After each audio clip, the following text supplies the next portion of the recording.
Les carcajous se reproduisent très peu en captivité, mais le zoo de Saint-Félicien est en train de renverser cette tendance. Depuis 3 ans, une même femelle carcajou a donné naissance à 6 bébés. Voici son petit dernier, né il y a à peine 4 jours. Des images inédites captées par le système de caméra du zoo. Quand la mère est pas là, on le voit bouger, on le voit se déplacer dans les limites de ses capacités parce qu'on sait qu'un bébé naissant, c'est très dépendant de la mère. C'est elle qui va le placer, elle va le manipuler même pour le placer sur, les mamelles.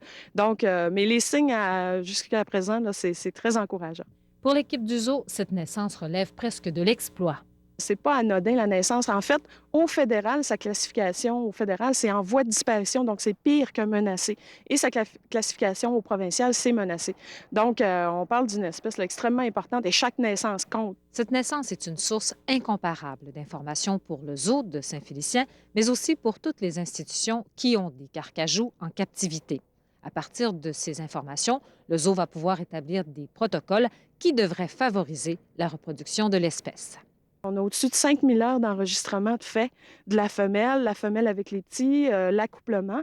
Et ça, l'étude poussée de ça, une étude scientifique dont j'ai la charge et j'adore ça, là, je m'amuse beaucoup, bien, ça nous permet de découvrir plein de choses. Parce que le carcajou, c'est une espèce qu'on ne connaît pas ou très peu. La dernière observation confirmée d'un carcajou en milieu naturel au Québec remonte à une vingtaine d'années.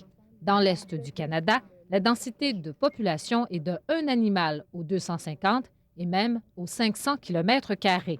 Les recherches menées à Saint-Félicien pourraient être utilisées plus tard pour faire du repeuplement en forêt. On parle à très long terme, là, parce qu'on ne sait pas demain matin qu'on va sortir les carcajous des jardins zoologiques pour les réimplanter en milieu naturel. Il faut s'assurer qu'ils soient capables de survivre. En attendant les efforts de conservation du zoo portent fruit, une seconde femelle carcajou s'apprête à donner naissance. Linda Bergeron, Radio-Canada, Saint-Félicien.